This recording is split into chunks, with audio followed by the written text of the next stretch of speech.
Imaginez ceci. Vous vous réveillez un matin et réalisez soudain que tout vous semble terne.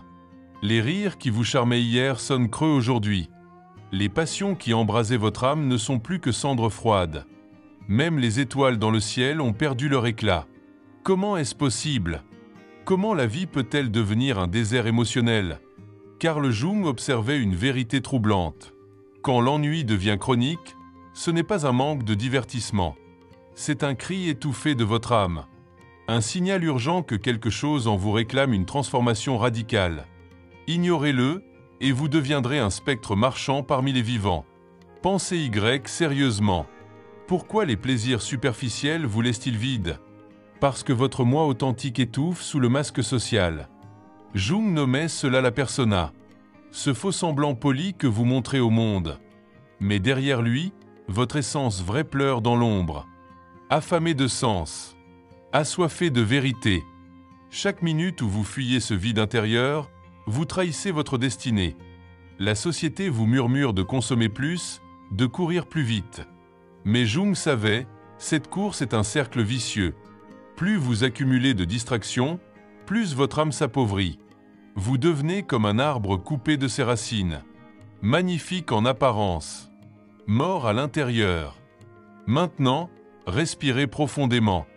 Et demandez-vous, suis-je prêt à entendre ce que mon âme tente désespérément de me dire? Car aujourd'hui, nous plongerons dans les abysses de votre inconscient. Là où naît la renaissance. Je vous promets une chose, à la fin de ce voyage, vous ne regarderez plus jamais le vide de la même manière. Votre renaissance commence ici. Imaginez un arbre majestueux dont les racines seraient lentement empoisonnées. En surface, rien ne semble changer. Les feuilles restent vertes. Les branches solides. Pourtant, quelque chose en lui dépérit. Carl Jung voyait dans votre ennui profond ce même empoisonnement silencieux. Ce n'est pas un manque de divertissement. C'est une alerte vitale de votre âme. Une dissonance entre ce que vous montrez au monde et ce que vous êtes réellement. Cette sensation que rien n'a plus de saveur, c'est la voix étouffée de votre vrai soi. Celui qu'on a enterré sous des couches d'attente sociale et de devoirs impersonnels. Jung nommait ce masque la persona. Un costume brillant mais vide. Plus vous le portez longtemps, plus votre essence intérieure suffoque. Et plus la vie perd sa magie. Posez-vous cette question troublante. Combien de vos choix viennent vraiment de vous? Combien sont des réflexes appris pour plaire ou éviter le conflit? Chaque fois que vous étouffez un désir profond par convenance, vous coupez une racine de votre être. L'ennui est le symptôme de cette amputation invisible. Regardez autour de vous. La société vous offre 1000 échappatoires. Achats frénétiques. Divertissements sans fin. Relations superficielles. Mais ces béquilles ne guérissent pas la blessure. Elles l'aneस्थésient temporairement. Jung était clair. Fuir cette douleur existentielle, c'est fuir votre propre renaissance. Alors respirez et acceptez cette vérité inconfortable. Ce vide n'est pas votre ennemi. C'est un messager. Il est venu vous rappeler à l'ordre. Vous êtes à la croisée des chemins. Continuez à endormir votre âme ou plongez courageusement dans les ténèbres pour y trouver votre lumière perdue. Votre vie ressemble-t-elle à une pièce de théâtre bien répétée? Un rôle que vous jouez même quand le public est parti? Jung savait. La persona est nécessaire pour naviguer en société. Mais quand elle devient votre seule identité, c'est une prison psychique. Chaque sourire forcé, chaque oui contre votre gré, chaque passion sacrifiée sur l'autel du paraître. Autant de barreaux qui vous séparent de vous-même. Observez ce paradoxe cruel. Plus vous réussissez à jouer ce rôle attendu, plus vous vous perdez. Les compliments sur votre faux-semblant sonnent comme des éloges funèbres pour votre authenticité. Et lentement, sans bruit, la mélancolie s'installe. Rien ne vous touche plus. Rien ne vous enflamme. Car comment ressentir quand on n'est plus vraiment présent à soi-même? Souvenez-vous.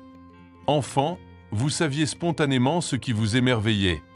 Un caillou, un nuage, une histoire, puis vint l'éducation au conformisme. On vous a appris à classer vos passions en valables ou ridicules, utiles ou futiles. Jung voyait là une tragédie. L'étincelle divine en vous, réduite en cendres par le devoir de normalité.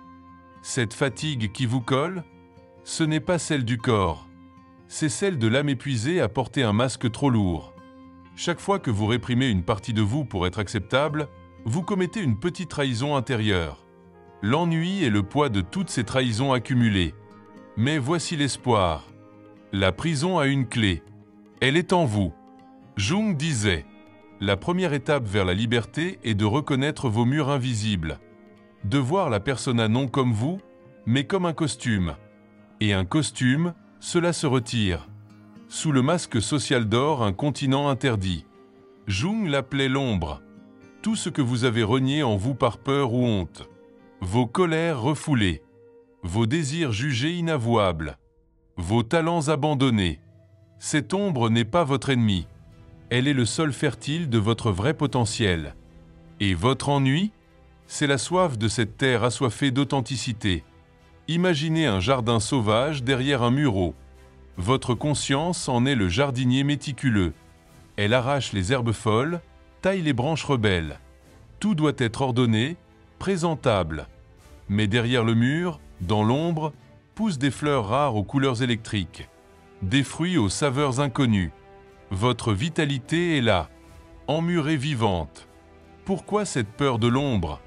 Parce qu'on vous a enseigné que certaines parts de vous étaient mauvaises. Trop intenses. Trop étranges, trop vulnérables. Alors vous les avez exilés. Mais ces exilés frappent à la porte de votre conscience par des rêves étranges. Des impulsions dérangeantes. Et ce vide lancinant qui refuse de se combler.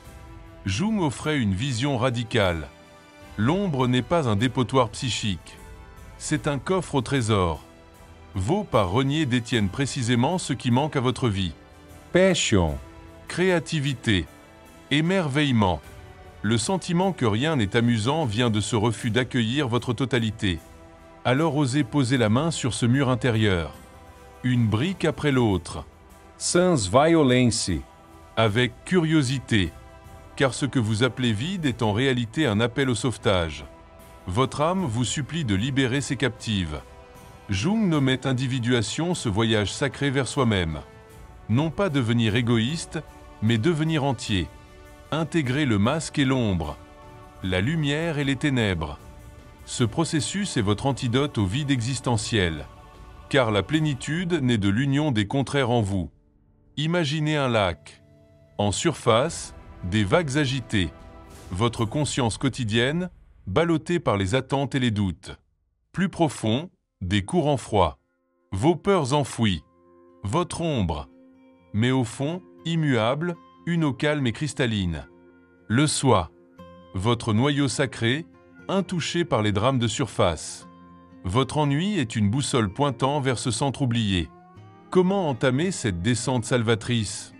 Par le courage de la confrontation amoureuse. Dialoguer avec vos rêves. Ils sont des lettres codées de l'inconscient. Accueillir vos émotions interdites sans jugement. Cette colère qui pointe, écoutez ce qu'elle protège. Cette tristesse sourde, demandez-lui ce qu'elle pleure vraiment. Jung insistait. Ce voyage demande de sacrifier l'illusion du contrôle. Vous ne décidez pas du chemin. Vous le suivez. Comme Thésée suivant le fil d'Ariane dans le labyrinthe. Votre fil, c'est votre curiosité intacte. Ce qui vous fascine malgré vous. Ce qui vous irrite profondément. Ces signaux sont vos guides. Résistez à la tentation des solutions rapides. Aucune méthode en 3 étapes ne remplace cette plongée patiente en vous. Mais chaque petit pas compte. Chaque ombre reconnue, chaque masque déposé, vous rapproche du noyau brûlant de sens qui attend votre retour. Quand vous cessez de fuir le vide, un miracle se produit. Ce néant apparent révèle sa vraie nature. Un ventre sacré. Un creuset alchimique où votre vie ancienne se transmute. Jung le savait. Votre ennui profond était la douleur de l'enfantement. Vous donnez naissance à votre être essentiel. Observeis la nature. L'hiver semble mort. Mais sous la neige, des forces invisibles préparent la renaissance. Votre vide est cet hiver de l'âme. Ne maldiceis paz. Honorez-le. C'est le signe que quelque chose en vous refuse définitivement les demi-vies et les faux-semblants. Il exige la totalité. Comment reconnaître l'aube de cette renaissance? Par de petits émerveillements retrouvés. Une tasse de café qui soudain a du goût. Un rayon de soleil sur un mur qui vous arrête. Ces instants sont des messages. Votre soi vous chuchote. Tu reviens à la vie. Tu renais à toi-même. Jung offrait une clé ultime. Le sens n'est pas trouvé. Il est forgé. En alignant vos actions extérieures avec votre vérité intérieure. En honorant vos élans profonds, même insignifiants. Cultivez un jardin. Aidez un inconnu. Chantez faux sous la douche. Peu importe l'acte. Seul compte son authenticité vibrante. Alors tendez l'oreille. Votre vide n'est plus un désert. C'est un silence sacré. L'espace où votre âme peut enfin vous parler. Et si vous l'écoutez vraiment, sans peur, sans masque, sans jugement, vous entendrez le murmure oublié de ce qui vous rend infiniment, irréductiblement vivant. Alors regardez ce vide différemment maintenant. Il n'est plus ce désert effrayant. Il est le silence sacré où votre âme peut enfin respirer. Carl Jung nous rappelait que les crises ne sont pas des échecs.